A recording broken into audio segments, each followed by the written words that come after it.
अस्सलाम वालेकुम रहमतुल्लाहि व बरकातहू। आप देख सकते हैं कि ये जंग बदर जहाँ हुई थी इस्लाम की पहली जंग, ये उसका मैदान है, बदर का मैदान। आप देख सकते हैं कि ये वो बदर का मैदान है जहाँ इस्लाम की सबसे पहली जंग हुई थी। इसमें 14 सहाबा कराम रज़ी अल्लाह अन्हुम अजमईन की कब्रें हैं जो इस मैदान में शहीद हुए थे। और आपको सामने यहाँ पर ये पूरा मैदान जो दिख रहा है, ये पूरा मैदान ही था जो जंग का मैदान था। इस्लाम की सबसे पहली जंग हुई थी।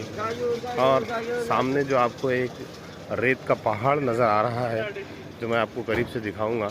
यहाँ पर सारे पहाड़ जो है पत्थरों के हैं लेकिन ये एक ऐसा पहाड़ है जो रेत का पहाड़ है, न इसकी रेत कभी उड़ती है न ख़त्म होती है। देखिए, ये वो पहाड़ है जिस पर फरिश्ते उतरे थे। अल्लाह के रसूल सल्लल्लाहु अलैहि वसल्लम ने दुआ की कि अल्लाह, अगर आज इनको शिकस्त हो गई तो दुनिया में तेरा नाम लेने वाला कोई बाकी नहीं रहेगा। इसलिए अल्लाह ताला ने उनकी दुआ को कबूल किया और फरिश्तों को इसके ऊपर नाजिल किया। सहाबा रज़ी अल्लाह अन्हुम अजमईन कहते हैं कि हम देखते थे कि हम तलवार उठाते और दुश्मन की गर्दन अपने आप जो है ज़मीन पर गिर जाया करती थी।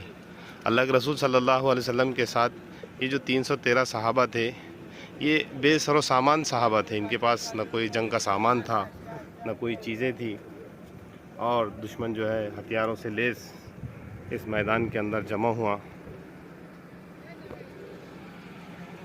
और मुसलमानों को ख़त्म करने की कोशिश की। लेकिन अल्लाह की मदद नाजिल हुई और अल्लाह ताला ने मुसलमानों को फतह दिया।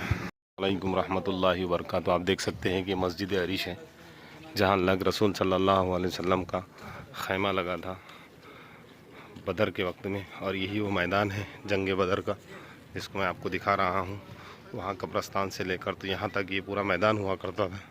इस मैदान में जो है जंग बदर हुई थी। अल्लाह के रसूल सल्लल्लाहु अलैहि वसल्लम इसी मस्जिद में, जो अभी यहाँ नज़र आ रही है, यहाँ खैमा था जहाँ अल्लाह के रसूल सल्लल्लाहु अलैहि वसल्लम ने रो रो कर दुआ की। और फिर अल्लाह ताला ने मदद के लिए फरिश्तों को उतारा।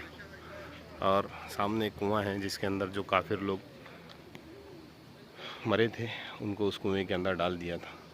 और सामने कब्रिस्तान है जहाँ पर 14 सहाबा दफन हैं, वो भी मैंने आपको अभी बताया हूँ।